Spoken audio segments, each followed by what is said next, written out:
Promoter के दादागिरी फिर सामने आई। सरकारी कलवट के बंद होने के कारण बांकुड़ा शहर के पास एक बड़े इलाके में हल्की बारिश में ही पानी भर गया। मामले की शिकायत स्थानीय पंचायत से लेकर जिला प्रशासन स्तर तक बार बार की गई, कोई फायदा नहीं हुआ। कुछ स्थानों पर घुटनों तक पानी भरा हुआ है। बांकुड़ा शहर के कारचुड़ीडांगा से सटे रविंद्रपल्ली और विद्यासागर पल्ली इलाके पहले से ही निचले इलाके के रूप में जाना जाता है। इन इलाकों से होकर रविंद्रपल्ली, विद्यासागर पल्ली के अलावा कारचुड़ीडांगा और शालवनी इलाकों का पानी नीचे की ओर बहता है। पानी को मोड़ने के लिए बांकुड़ा पुरुलिया रोड के नीचे एक पुलिया है। उस पुलिया से होकर पानी सड़क के दूसरी ओर बहता था। हाल ही में प्रमोटरों ने पुलिस से सटी जमीन पर प्रमोटिंग करना शुरू कर दिया। प्रमोटिंग शुरू होते ही प्रमोटरों ने पुलिया का मुंह पूरी तरह से मिट्टी और पत्थरों से बंद कर दिया। स्वाभाविक रूप से क्षेत्र की जल निकासी व्यवस्था ध्वस्त हो गई। थोड़ी सी बारिश में ही विभिन्न इलाकों का पानी रविंद्रपल्ली और विद्यासागर पल्ली इलाके में जमा होने लगा। इससे पूरे इलाके में अफरा तफरी की स्थिति बनी हुई है। बरसात शुरू होते ही इलाके में पानी जमा होने से मच्छरों का प्रकोप बढ़ रहा है। ऐसे में स्थानीय निवासियों को डेंगू का संक्रमण बढ़ने का डर सता रहा है। प्रमोटरों के इस दादागिरी के विरोध में स्थानीय लोगों ने बार बार स्थानीय ग्राम पंचायत, पंचायत समिति, ब्लॉक प्रशासन और यहां तक कि जिला मजिस्ट्रेट से भी शिकायत की है, लेकिन कोई समाधान नहीं निकला। बांकुड़ा जिला परिषद के कार्याध्यक्ष का दावा है कि उन्हें जानकारी नहीं है। स्थानीय पंचायतों व पंचायत समिति को त्वरित कार्रवाई करने का निर्देश दिया जाएगा। इस बारे में स्थानीय निवासी कल्याण दियासी ने बताया कि यहां पर जब पुलिया थी तो पुलिया से सहारे यहां का पानी निकल जाया करता था, लेकिन प्रमोटर्स द्वारा प्लांटिंग करने की वजह से पानी अब निकल नहीं रहा है, जिस वजह से उनके घर के पीछे पानी जमा हो रहा है। বর্তমানে আমরা খুবই খারাপ অবস্থার মধ্যে আছি। আমাদের এখানে জল মানে বরাবরই মাটির তলায় যে কালভারটা আছে, বাঁকুড়া পুরুলিয়া মেন রোডের তলা দিয়ে গেছে কালভারটা, এটা দিয়ে বরাবর জল পাস হচ্ছে।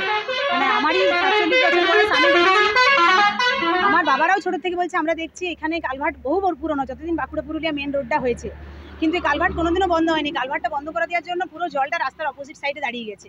এখানে শুধু এতটাই মানে জায়গাটা নিচু বলেই কালভার্টটা করা হয়েছে। এই নিচু জায়গাতে কারজুড়িডাঙ্গার জল, রবীন্দ্রপল্লীর জল, বিদ্যাসাগর পল্লীর জল এবং শালবনির জল, পুরো জল এখানে এসে দাঁড়াচ্ছে। এখনও সেরকম বর্ষা হয়নি, তাতেই এই অবস্থা। মানে বাড়ি ঘরদোর ঢোকা, এবং এত জলটা দূষিত, যেহেতু দুটো নার্সিংহোমের জল, শিবানী নার্সিংহোম এবং জীবন সুরক্ষা নার্সিংহোম, দুটো জল এখানে এসে স্ট্যাগনেন্ট হচ্ছে। রাস্তার উপর দিয়ে জলটা বয়ে আসছে, কোনো ড্রেন নেই, কোনো নিকাশের ব্যবস্থা নেই। এই কালভার্টটা দিয়ে জল বরাবর বেরিয়ে আসতো। এই কালভার্টটা বন্ধ করে দেওয়ার জন্য আজকে আমাদের অবস্থা।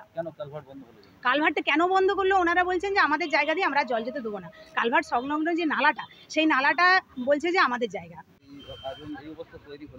এই অবস্থা দীর্ঘদিন ধরে আমাদের জলটা এই কালভার্ট হয়ে যাচ্ছে, সামনে কালভার্ট হয়ে, যেটা মোটামুটি আমার জন্মের আগের থেকে প্রায় এটা আমরা শুনে আসছি যে কালভার্টে যায়। আমি ছোট থেকে দেখে আসছি, আমার বয়স 35+ হয়ে গেল। দীর্ঘদিন ধরে জলটা জমে থাকছে। এইদিকে সমস্ত মানে যত কারজুড়িডাঙ্গার থেকে আপনার কেশঘাট থেকে পুরো জলটা এদিকে হয়ে জল স্টক হচ্ছে। আগে কী হতো, কালভার্ট হয়ে জলটা বেরিয়ে যাচ্ছে, এখন সেটা দীর্ঘদিন স্টক হয়ে দীর্ঘদিন বেড়ে যাচ্ছে। এসব ফ্যামিলিগুলো, কাছাকাছি বাড়িগুলো জল ঢুকে গেছে। আমার বাড়ি ঠিক পিছনে, আমার বাড়ি পাঁচিরে এক কোমর জল ধরে গেছে। কিছুদিনের মধ্যে আমার গ্যারেজে জল ঢুকবে। এবং কি হচ্ছে, শুধু জল নয়, আবর্জনা, নার্সিংহোমে আবর্জনা, এখানে যত মানে বাসিন্দা আছে তাদের সমস্ত আবর্জনা এসে এখানে ভাসা হয়েছে।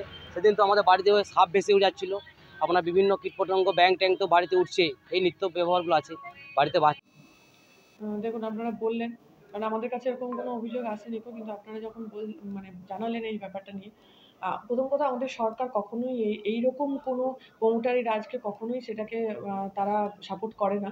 মমতা বন্দ্যোপাধ্যায় বারবার বলেছেন মানুষের অসুবিধা করে কোনো কাজই করা যাবে না, সেটা সরকারি কাজই বলুন আর যেভাবেই বলুন। তো সেক্ষেত্রে যদি মানুষের অসুবিধা হয়ে থাকে এবং এরকম কোনো কাজ হয়ে থাকে, সেটা যাতে যত তাড়াতাড়ি সম্ভব ব্যবস্থা নেওয়া হোক, সেটা আমরা চেষ্টা করব। এবং আমি আমার তরফ থেকে যেখানে যেভাবে বলার বা যা জানানো, গ্রাম পঞ্চায়েতকে বা পঞ্চায়েত সমিতিকে, লোকাল থানা যা আছেন ওনাদেরকে নিশ্চয়ই আমরা জানাবো। যত দ্রুত সত্বর এই সমস্যাটি যেন সমাধান করা যায়, সেটা চেষ্টা করব। অভিযোগ করছেন যে প্রমোটার যারা রয়েছেন ওই এলাকায়, সেই প্রমোটাররা ওই এলাকার যে কালভার্ট ছিল, যেটা জল নিকাশি, সেটা বন্ধ করে দেওয়ার জন্য এই অবস্থা। কি বলছেন? দেখুন, এখনো পর্যন্ত আমরা সত্যি কথা, আমাদের কাছে কোনো অভিযোগ আসেনি গো। তো আমি নিশ্চয়ই প্রধানকে ফোন করব। প্রধানকে আমরা আমাদের তরফ থেকে আমরা বলবো যে তারা যেন একবার সরেজমিনে তদন্ত করেন, মানুষের কথাও যেন শোনেন, মানুষ কি বলতে চাইছে, এবং তাদের যে অসুবিধাগুলো, মানুষ যে অসুবিধাটা এই মুহূর্তে যা তারা ফেস করছে, সেটা যাতে দ্রুত সমাধান করা হয়, সেটা আমরা সবাই মিলে একজোট হয়ে চেষ্টা করব। Bureau report, PVTV news. नियमित अपडेट एवं दुनिया भर की ताज़ा खबरों के लिए हमारे फेसबुक पेज को फॉलो एवं यूट्यूब चैनल को सब्सक्राइब करें।